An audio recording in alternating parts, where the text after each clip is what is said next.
ପରିଚୟ ଦିଅ ଆପଣ ପରିଚୟ ଦେବେ ଟିକେ ମୋର ପରିଚୟଟା ମୁଁ ମନୋଜ ପଣ୍ଡା ଆଜ୍ଞା କୋଉଠୁ ଆସିଥିଲେ ଆପଣ ଧରମପୁର ବିଞ୍ଜାରପୁର ବ୍ଲକ ଯାଜପୁର ଡିଷ୍ଟ୍ରିକ୍ଟ ଆସିଛି। ଆଜ୍ଞା ଆପଣଙ୍କୁ ଯୋଉ ଅସୁବିଧା ହେଇଛି କଣ ଅସୁବିଧା ହେଇଛି? ଅସୁବିଧା କ'ଣ ନା ବହୁତ ଟିକେ ଡାଇବେଟିସ୍ ଆଇରୁ ମୁଣ୍ଡ ପଡ଼ି ଫାଟି ଯାଇଥିଲା। ମୁଁ ଗଭର୍ଣ୍ଣମେଣ୍ଟ ମେଡ଼ିକାଲରେ ଡିପେଣ୍ଡ କରି ଯାଜପୁର ମେଡ଼ିକାଲକୁ ଆସିଥିଲି। ଯାଜପୁର ମେଡ଼ିକାଲରୁ ରିଫର କଲେ କଟକ। କଟକରେ ଅପରେସନ୍ ପରେ ଫେର ରିଟର୍ନ ଫେର ଥରେ ଆଇଲି ଟିକେ ଟ୍ରବୁଲ୍ ଥିବାରୁ ଫେର ଆଣିକି ଏଠି 12-14 ଦିନ ହେଲାଣି ଥିଲି। ଥିବା ଭିତରେ RN ଶତପଥୀ ଆମର ଡକ୍ଟର ଡିସଚାର୍ଜ ଆଜି କଲେ। ଦେଖିଥିଲେ ଆଗରୁ ଦେଖିଥିଲେ ଆମର ଅମିୟ ଗୌଡ଼ ସାର୍ ଦେଖିଥିଲେ। ଆପଣଙ୍କର ଯୋଉ ଅସୁବିଧା ହେଇଛି ମେଡିସିନ ବାହାରୁ ଆଣିବା ପାଇଁ ଆପଣଙ୍କୁ କୋଉ ଡକ୍ଟର ସାର୍ ତ ଲିଷ୍ଟ କରି ଦେଇଛନ୍ତି, ସେ RN ଶତପଥୀ ସାର୍ ଦେଇଛନ୍ତି।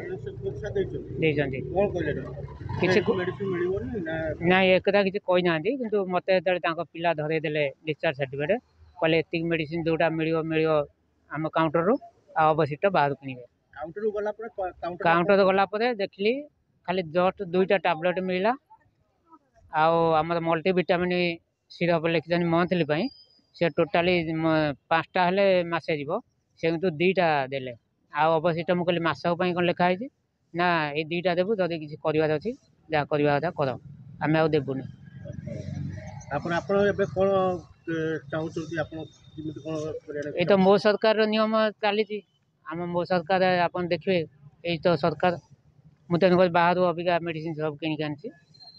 କାଉଣ୍ଟରରେ ମୋତେ ଏଇଭଳିଆ ଲାଇନ୍ ଲଗେଇ 1.5 ଘଣ୍ଟା ବାଦ ଏଇଆ କହିଲେ। ବାହାରୁ 5,000 ଟଙ୍କାର ମେଡ଼ିସିନ ଆମର ଲେଖା ହେଇଛି। ବାହାରୁ 5,000 ଟଙ୍କାର ମେଡ଼ିସିନ ମୁଁ କିଣିଛି। ମୋ ପାରିବି